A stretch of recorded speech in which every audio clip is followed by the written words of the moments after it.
Tamil Nadu Technical Examination Question Paper, Shortened English Senior, November 1981, 10 seconds, 5 seconds. Yes, get ready, start.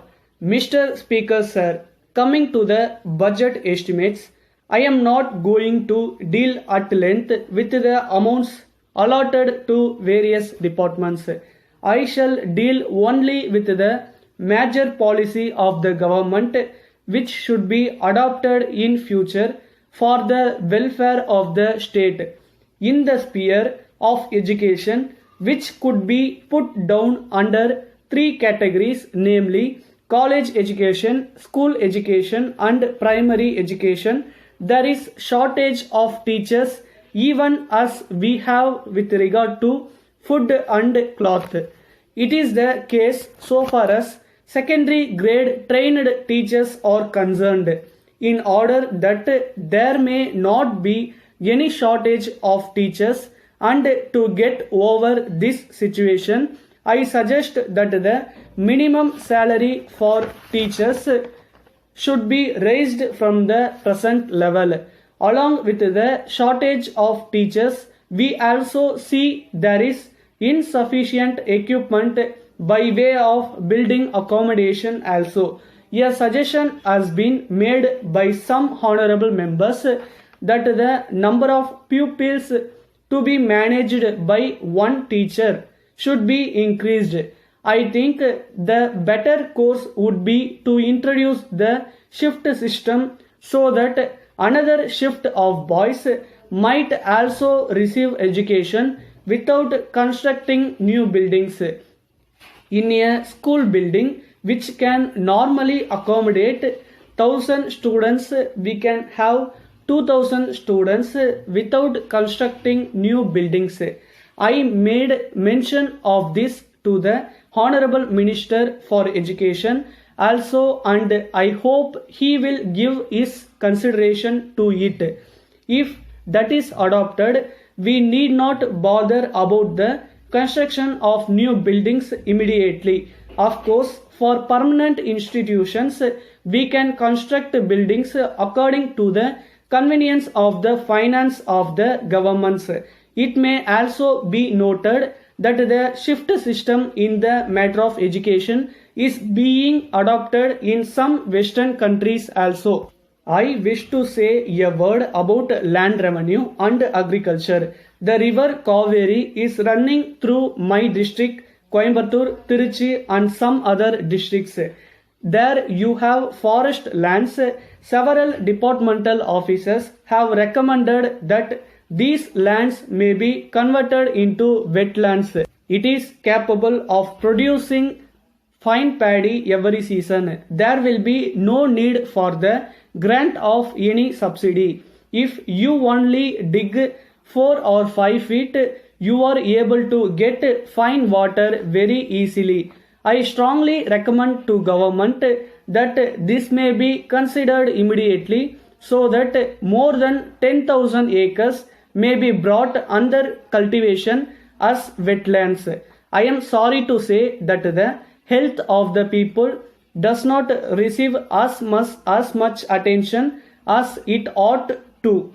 Sir, at present we find that the medical department seems to be an agent for distribution of foreign medicine.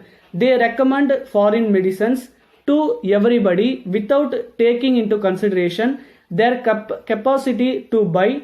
I do not blame them for it. I do not mean to suggest that the Western system of medicine is bad. We can have that system for certain special branches of treatment. For general medical treatment, people can adopt our own Indian systems, which will be more useful and economical than foreign medicines and will be suited to conditions in our state. So far as food is concerned, whatever inducement you may offer by way of bonus to speed of procurement, it does not solve the question of food.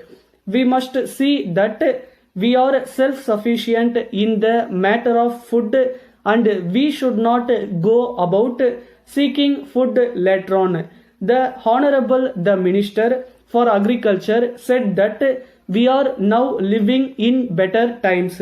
I think it is only in better times that we should concentrate our attention on the achievement of quick results.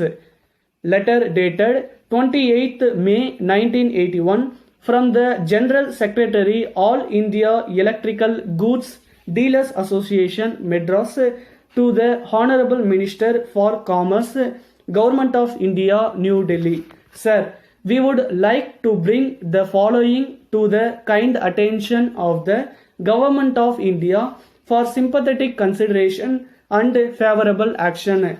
It is a matter for regret that the Government of India has not so far decided to lift the ban on import of high power electric motors by the members of the association during the current year. In spite of several representations made by the association, we feel sorry to inform you that no favorable orders have so far been issued in the matter. It may be pointed out in this connection that local production of this machinery is found to be quite inadequate from time to time. Hence, we are of the firm opinion that there is no other alternative except to allow import of this machinery in order to meet the increasing demand and to bring down the prices. It is an established fact that industrialization alone can help to raise the standard of living of the people of a country quickly. In the above circumstances, we earnestly appeal to the Government of India to kindly take into consideration all aspects of the matter and pass yearly orders to allow import of this machinery by the members of our association. Thanking you, yours faithfully. Tamil Nadu Technical Examination Question Paper.